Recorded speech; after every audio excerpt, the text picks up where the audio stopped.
के अनुसार सावन शिवरात्रि भगवान शिव की आराधना का एक महत्वपूर्ण पर्व माना जाता है, जो इस वर्ष 2 अगस्त को श्रावण मास की कृष्ण पक्ष की चतुर्दशी तिथि को मनाया जाएगा। यह दिन विशेष रूप से भक्तों द्वारा भगवान शिव की पूजा, उपासना और व्रत के लिए समर्पित है। लेकिन इस पर्व की तैयारी का महत्वपूर्ण हिस्सा मानी जाती है कांवड़ यात्रा, जो कि सावन माह के दौरान भगवान शिव के प्रति भक्ति और श्रद्धा को दर्शाने का एक प्रमुख तरीका माना जाता है। हिंदू धर्म में प्रचलित लोक मान्यताओं के अनुसार भगवान शिव के प्रिय माह सावन की शुरुआत होते ही कांवड़ यात्रा भी शुरू हो जाती है। इस यात्रा के दौरान लाखों श्रद्धालु गंगा नदी से पवित्र जल भरकर अपने कांवड़ में ले जाते हैं और इसे अपने स्थानीय शिव मंदिरों में अर्पित करते हैं। ऐसा भी माना जाता है कि यह यात्रा सावन शिवरात्रि के पर्व की तैयारी को संपूर्ण करती है। शिवरात्रि के दिन व्रत और पूजा करने से श्रद्धालुओं का मानना है कि वे सभी पाप कष्टों से मुक्त हो जाते हैं। तो दर्शकों, आगे हम जानेंगे इन सब की वास्तविकता और कैसे प्राप्त की जा सकती है। भगवान शिव की विशेष कृपा। तो चलिए सावन शिवरात्रि से जुड़े इस खास एपिसोड को शुरू करते हैं, जिसका पहला प्रश्न है। सवाल नंबर 1, कांवड़ यात्रा का ऐतिहासिक महत्व और इसके आयोजन का उद्देश्य क्या है? इस यात्रा के दौरान भक्तों को कौन-कौन से आध्यात्मिक लाभ मिलते हैं?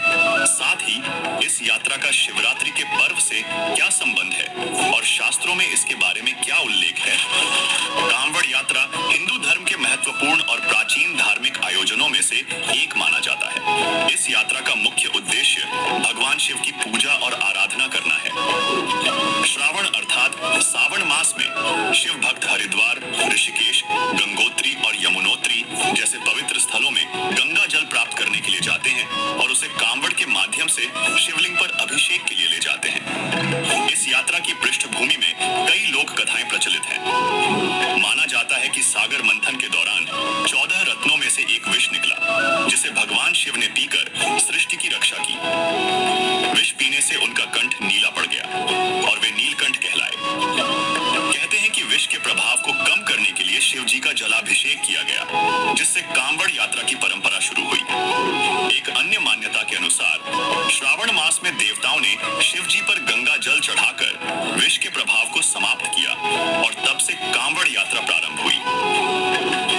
इन लोक कथाओं का किसी शास्त्र में ठोस प्रमाण नहीं है, लेकिन वे जनमानस में गहराई से प्रचलित हैं।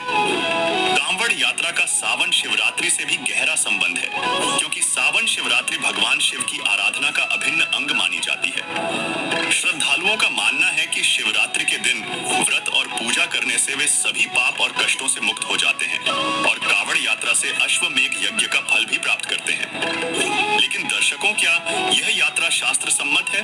जानिए इस वीडियो में।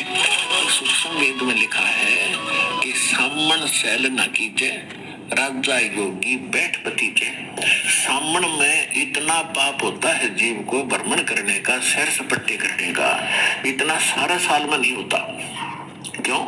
क्योंकि सामण में आप देखते हो छोटे मोटे कितने जीव जंतु उत्पन्न हो जाते हैं और सब भर जाती है पृथ्वी। और उस समय में ये कावड़ लाने की शिक्षा दे रखी है, तो वहां से लेकर वहां तक अरबों खरबों जीवों को मार डालते।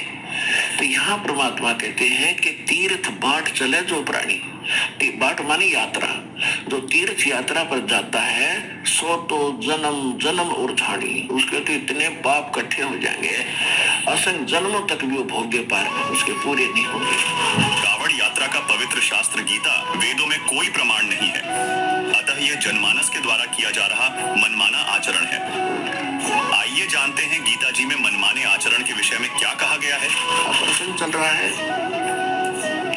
कि शास्त्र विधि को त्याग कर जो मनमाना आचरण करते हैं, यानी गीता जी और वेद, पवित्र चारों वेद, पवित्र श्रीमद् भगवद गीता, ये एक ज्ञान है। गीता जी में कोड वर्डों में संक्षिप्त है चारों वेदों का, और साथ में इस गीता ज्ञान दाता का इस गीता में अपना मत भी है। जो इसका अपना मत है वो हमें मान्य नहीं है, यदि वो वेदों से नहीं मिलता। वेद क्या है? वेद परमेश्वर ने जो केतु इसके अंतःकरण में फीड कर दिए थे, और इसने न्यू के न्यू बाहर निकालने पड़े। जैसे समय आने पर माता के गर्भ से बच्चा अपने आप ही बाहर आ जाता है, उसके बस की बात नहीं। जैसे किसी को वमन होती है, उल्टी होती है, तो उसके बस की बात नहीं उल्टी ना हो।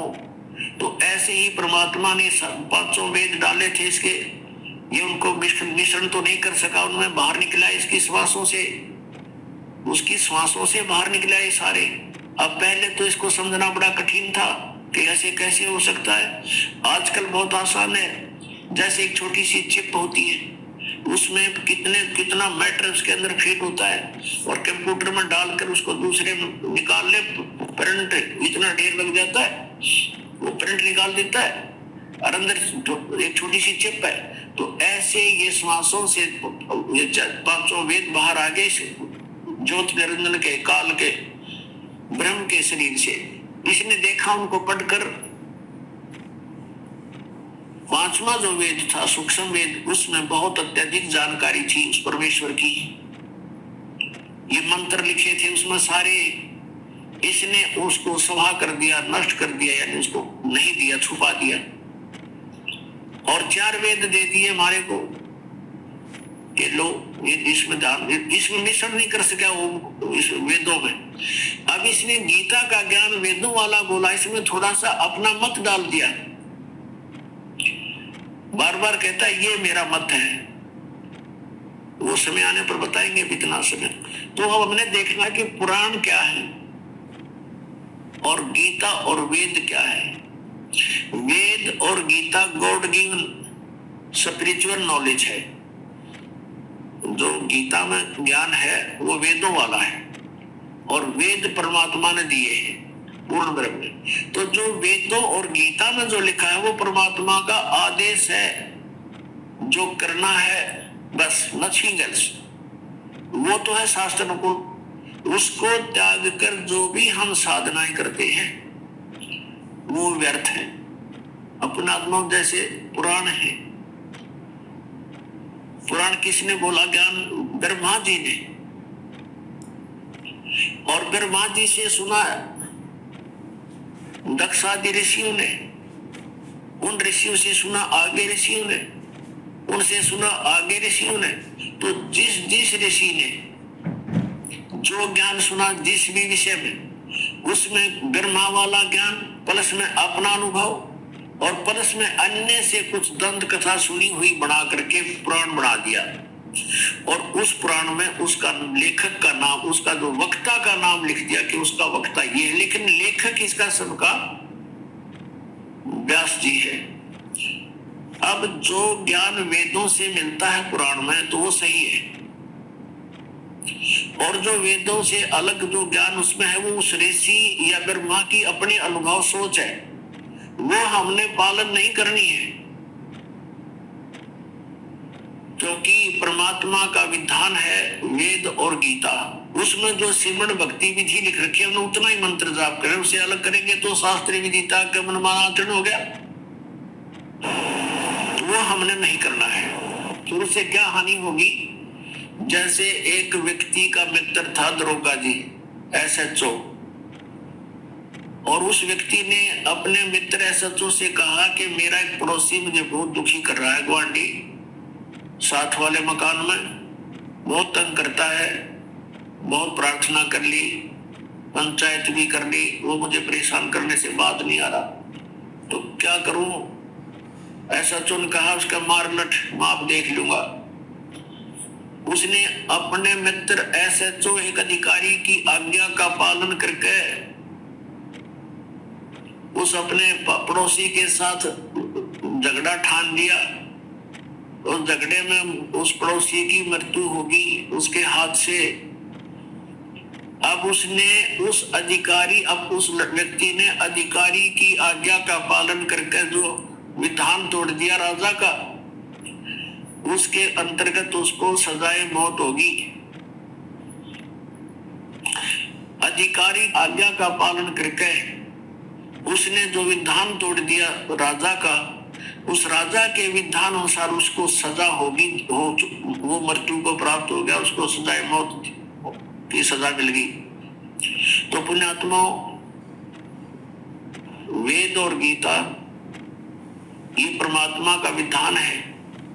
इसके अतिरिक्त पुराण जो है ये किसी ऋषि और यहाँ के ये ब्रह्मा विष्णु या शिव ये अधिकारी हैं, इनकी आज्ञा है उसके अंदर। यदि उनकी आज्ञा वेदों से नहीं मिलती है, उनके भक्ति की विधि, तो वो शास्त्र विधि त्याग के मनमाना आचरण है। यानी वो विधान, भगवान के विधान को भंग करना है, एक अधिकारी की आज्ञा का पालन करना है। तो उससे ये सजा मिलेगी आपको, जैसे उस व्यक्ति को मिलगी एक SHO की आज्ञा का पालन करके राजा का विधान टूट जाने से उसको सजाए मौत हुई।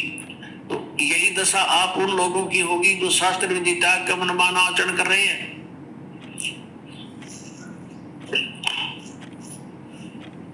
पुण्यात्मा, श्रीमद् भगवत गीता अध्याय नंबर 4 के श्लोक नंबर 25 से लेकर 31 तक कहा है कि कोई तो ऐसी साधना करता है, कोई झरनों में खड़ा हो जाता है, कोई तपस्या करता है, कोई ब्रह्म पूजा करता है, कोई देवताओं की पूजा करता है, कोई केवल स्वाध्याय ही करता रहता है। और प्रत्येक साधक अपनी साधना को, अपने यज्ञ को, यज्ञ में धार्मिक अनुष्ठान को पाप नाशक जानते हैं। पाप नाशक में मोक्षदायक, जिसका पाप, जिस विधि से पाप नाश हो तो उसी से मोक्ष होगा। पाप हमें मोक्ष नहीं होने देते, लेकिन वो सभी अपनी अपनी साधना को पाप नाशक जानने वाले हैं। अब गीता अध्याय नंबर 4 के श्लोक नंबर 32 में कहा कि सच्चिदानंद घन ब्रह्म की वाणी में इन्हीं यज्ञों के बारे में बहुत विस्तार के साथ से लिखा है, कौन सी करनी चाहिए और कौन सी ना करनी चाहिए, उनमें सारा ज्ञान है। तो वो तत्व ज्ञान है, उस तत्व ज्ञान को तो तत्वदर्शी संतों के पास जाकर समझ, वो फिर बताओगे, वो आपको फिर साधना बताएंगे उस परमात्मा की कैसे करनी चाहिए और कौन सी ना करनी चाहिए। वो त्याग, तो वो सच्चिदानंद घन ब्रह्म की वाणी, कबीर परमेश्वर की वाणी, यानी जो परमात्मा ने स्वयं आकर अपना ज्ञान अपने मुखारविंद से बोला, या वो ज्ञान जो अपने मुखारविंद से बोला हुआ एज इट इज किसी संत को दे दिया, जैसे आदरणीय गरीबदास साहिब जी को दिया, आदरणीय नानक साहिब जी को दिया, आदरणीय मुल्कदास साहिब जी को दिया, आदरणीय धर्मदास साहिब जी को दिया, आदरणीय घीसादास साहिब जी गांव खेखड़ा उत्तर प्रदेश वाले को दिया, और आदरणीय मुल्कदास साहिब जी को दिया। तो इन महापुरुषों का तो दास को ज्ञान है जिनको भगवान मिले, और उनकी वाणी भी दास ने पढ़ी है। उनके अपने स्तर के जो ज्ञान है वो बिल्कुल जो का जो सूक्ष्म वेद से मिलता है, सच्चिदानंद घन ब्रह्म कबीर वाणी से मिलता है, मेल खाता है। इसके अतिरिक्त जो साधना हम करते हैं वो गलत करते हैं। सवाल नंबर 2, क्या सावन शिवरात्रि के दिन व्रत और पूजा से सभी पाप और कष्टों से मुक्ति संभव है, और इसके पीछे कौन सी धार्मिक मान्यताएं और पवित्र शास्त्रों में इसके विषय में क्या कहा गया है? श्रावण मास की शिवरात्रि अत्यंत महत्वपूर्ण मानी जाती है। शिव भक्त इस दिन व्रत रखते हैं, शिवलिंग की पूजा करते हैं और इसे अपने कष्टों के निवारण के लिए विशेष मानते हैं। हालांकि यह ध्यान देने योग्य है कि शिवरात्रि के व्रत और पूजा के लिए भगवान शिव का कोई स्पष्ट आदेश नहीं है और ना ही किसी धार्मिक ग्रंथ में इसकी पुष्टि की गई है, क्योंकि श्रीमद् भगवद गीता में व्रत के लिए मना किया गया है। देखिए 6 अध्याय के 16वें श्लोक में फिर ये भी कहा कि अर्जुन, यह योग न तो बहुत खाने वाले का और न बिल्कुल न खाने वाले का। बहुत खाना तो है, पेट दरी पक्का खा ले, लड़ाई टूटे, भक्ति को कोना, और बिल्कुल न खाना, व्रत रखना। व्रत रखना भी गीता में मना है, और ये व्रत रखवाओ एकादशी का, ये कहां से लाए? और न बहुत सहन करने वाले, सोने वाले का, और न अधिक जागने वाले का सिद्ध होता। यानी अब ये साधना भी जो इसने बताई है काल भगवान ने, ब्रह्म ने,